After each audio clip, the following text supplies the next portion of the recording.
Good afternoon, everyone. The first item of business is Scottish Parliamentary Corporate Body questions. I'll try and get through them all, but time is tight, so short questions and answers would be useful.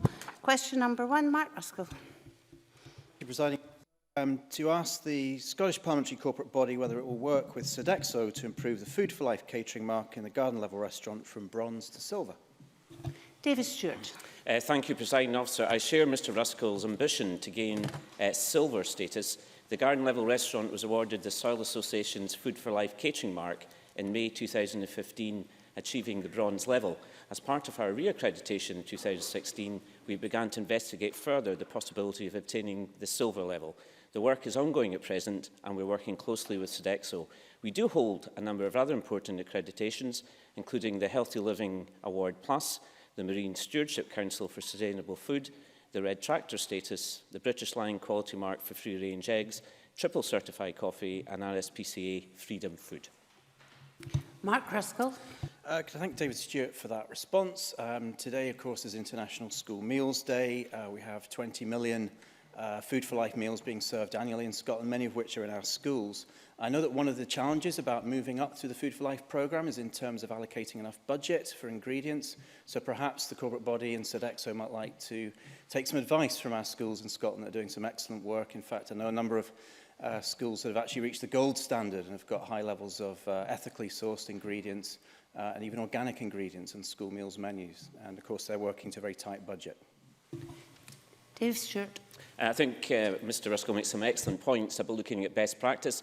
I'll ask officials to liaise closely with schools to look at the work they've carried out. As members will be aware, to achieve the Silver Award, there's a requirement to produce more organic produce. We're looking very closely at this, but I would welcome any best practice from any member in the Chamber today. Question number 2, John Mason.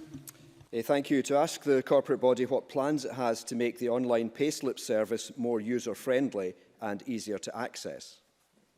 David Stewart. Thank you, Presiding Officer. The EHR online payslip service was originally introduced in 2010 to ensure that payslips are readily accessible to members, member staff and SPCB staff on an on-demand basis.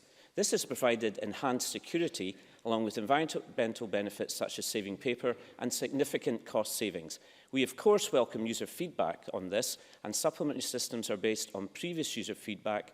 An upgrade was completed in 2015, making it easy for users to reset their own password on an automated self-service basis to avoid delays to access out with normal business hours.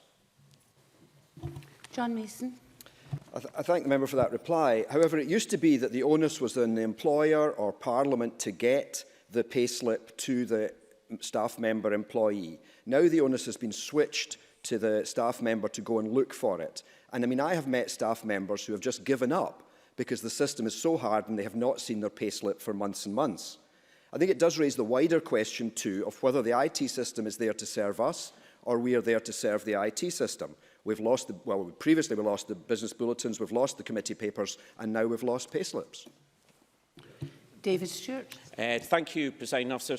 Perhaps it would be useful if I spell out what the current position is for hard copies. A hard copy payslip and P60s are issued to the home addresses of those users who do not have online access, for example, users on a career break, long-term sick, maternity leave and MSP pensioners. We have no plans to change our current system, but I will ask officials to contact Mr Mason directly to be as helpful as possible to try and resolve this problem. Question number 3, Mike Rumbles. To ask the Scottish Parliamentary Corporate Body whether it will consider sending hard copies of payslips to members and staff on request. David Stewart. Thank you, Presiding Officer. As I identified earlier in my previous answer, we do of course have a system for hard copy payslips and P60, but as I identified in my previous answer, they're issued to users on a career break, long-term sick leave, maternity leave and members in receipt of a pension. Mike Rumbles. It's not often I agree with John Mason, but I raise this because not only myself and other MSPs, but actually more importantly, it's our members of staff. They have, as John rightly just said, because I was raising the same issue, they've given up. They don't access their payslips anymore. And it's really an issue. John said, you know, it used to be. Actually, the law and I gently remind the corporate body, the law is that, employment law is that this is a requirement for employers to provide a payslip to their employees. It's not happening. So I'm not asking to change the system. I don't want to change the paperless system as for everybody, but for those people who have a problem, please, could they simply ask for a hard copy or even a PDF to be sent to them? Thank you, Presiding Officer. I'm obviously sorry that Mr Rambles' staff and indeed other members appear to be having difficulties with our EHR online payslip service. I'll arrange for a senior member of staff to meet Mr Rambles as soon as possible to resolve this problem. I am advised by officials that we are currently complying with the law as far as payslips are concerned, but perhaps Mr Rambles could contact me directly if this matter is not concluded as soon as possible. I think someone else will get a shot now of answering questions, Mr Stewart. Question number 4, Christine Graham. To ask the Scottish Parliament corporate body, in light of exhibition spaces being oversubscribed, whether it will consider having a third exhibition space in the garden lobby area. Liam MacArthur. Thank you, Deputy Presiding Officer. And I recognise that this is an issue of concern for Christine Graham and in the past, and indeed was the subject of earlier written parliamentary questions. As I said in response to those questions, however, there are no other suitable spaces in the garden lobby or elsewhere to support an additional member-sponsored exhibition space, which would also have other resource implications. Clearly, as someone who's made excellent use of member-sponsored exhibitions, Christine Graham will know how popular these are. Nevertheless, she will be equally aware that there are other ways that members can support organisations to share information and network with members, for example, by holding a member-sponsored event. It may also be helpful for Christine Graham and indeed other colleagues if I confirm that bids for member-sponsored exhibitions for the period September to December 2017 will open next month. Christine Graham. I thank the member for his reply. However, I'm not happy because they're booked 6 months in advance. There's already a putative queue for the period September to December. So if the member can't tell me now, I hope he will respond by, at a later date, tell me which spaces have been dismissed. Because it seems to me there could very well be one more in the garden lobby or possibly one at the top of the stairs area, that area around there, which would not impede parliamentary business. So I'd be obliged if he knows. It would be good to know which places have been dismissed or to come later with that answer. Liam MacArthur. I thank Christine Graham for that, and I'll certainly ensure that the information that she's asked for is provided to her at a later date. I think, as she will appreciate, not least in her role as Deputy Presiding Officer, space within the building can be under considerable demand at key periods. I think within the garden lobby in particular, it's used by a great number of building users. But I think the request she's made in terms of more detail on the spaces that have been looked at and the reasons why those have been rejected is a perfectly reasonable one, and I'll assure she's provided with that information. A supplementary from Elaine Smith. Thank you, Presiding Officer. In the spirit of supporting International Women's Day, would the SPCB give consideration to a specific exhibition space, perhaps in the front lobby, to celebrate women? And to put this request in context, last night at the Women's Dinner, I was told there are more memorials to animals than women in Edinburgh. And I was also made aware of a project about Edinburgh women abolitionists, in particular Eliza Wigham, who took self-freed American slave Frederick Douglass up to Arthur's Seat to carve political messages in 1840. So could the corporate body also look at the suggestion by the Scottish Women's History Group of an engraved flagstone outside Parliament with a view up to Arthur's Seat as a fitting tribute to Eliza and her sister abolitionists? Liam MacArthur. Thank you very much. I think the request that Elaine Smith's made in terms of the main hall in the Parliament is a reasonable one. Obviously, for member-sponsored exhibitions, that's really impractical on the basis that it's the public space rather than the space that's accessed by members routinely. But nevertheless, I think the point she makes in relation to International Women's Day is a reasonable one. I think in terms of the engraving, I wouldn't want to give her a response at this precise moment, in that I think there are rules and procedures and protocols around that, on the basis that, as you'll I think know only too well, the Parliament is in receipt of many applications to commemorate a variety of very worthy causes. But nevertheless, I'll make sure that the proposal that she's put to us this afternoon is given due consideration, a full response provided. Question number 5, Alison Harris. Thank you. to ask the Scottish Parliamentary corporate body what support it provides to allow constituency offices to pay invoices by direct debit in order to take advantage of available discounts. Jackson Carlaw. Can I thank Alison Harris for her question and say that although we're not currently able to pay individual members' invoices by direct debit from the corporate body's central bank account, we do provide support to members who have set up direct debits on their personal bank accounts by reimbursing them through scheduled payments.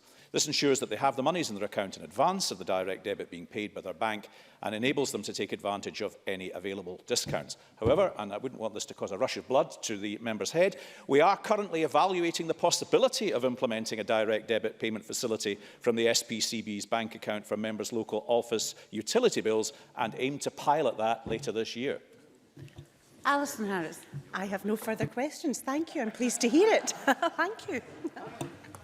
That is such a welcome response, Ms Harris. And I think it's probably a first for this Parliament.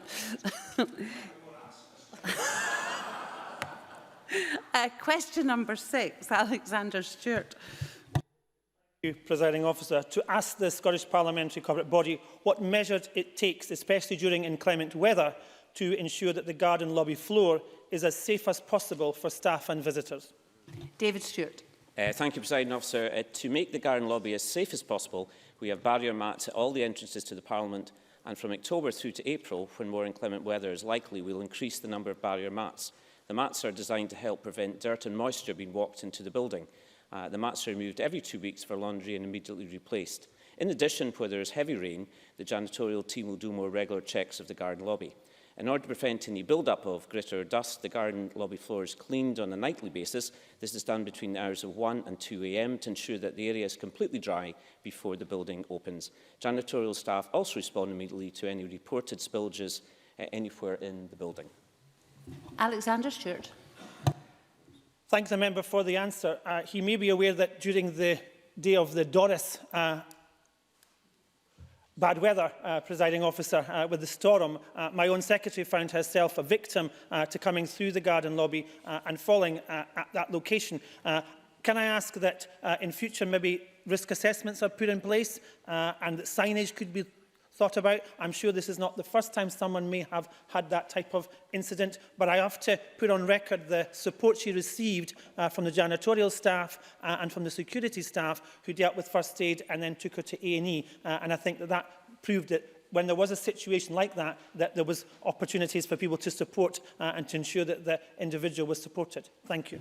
David Stewart. Presiding Officer, obviously I'm very sorry to hear that a member of Mr Stewart's staff had a fall, and I'm sure we all wish her a very quick recovery. We of course keep our procedures under review, and Mr Stewart's already given us a couple of very good ideas which are obviously passed through to officials. Obviously we also encourage staff and members to make sure that if there's any spillages or problems with the garden lobby, that we use the facilities management helpline and make sure that they are told immediately so that the staff can action the issues. And again, please pass on my regards to your member staff. And a quick supplementary, Christine Graham. Yes, can I thank Alexander Stewart for this question, because it isn't just a matter of wet floors. There are surfaces within this building, particularly for women wearing court shoes, which are always slippy, and there have been a few near misses and falls. And I wonder what assessment has been made of the general floor area for shoes in this area, not just when it's wet. David Stewart. I think the member makes a useful point. Clearly, there's different surfaces in the Parliament, particularly the Kimini granite surface appears to have had more reported slip accidents than other floor surfaces. We obviously take these slip accidents very seriously. Obviously, I'm not responsible for the footwear of the member, but I would hope that we are looking very carefully to ensure that there isn't any slips, because we have a duty of care as employers to make sure that we live in a safe environment. That ends Scottish Parliamentary Corporate Body questions. Thank you, everyone. And we'll move on to the next item of business.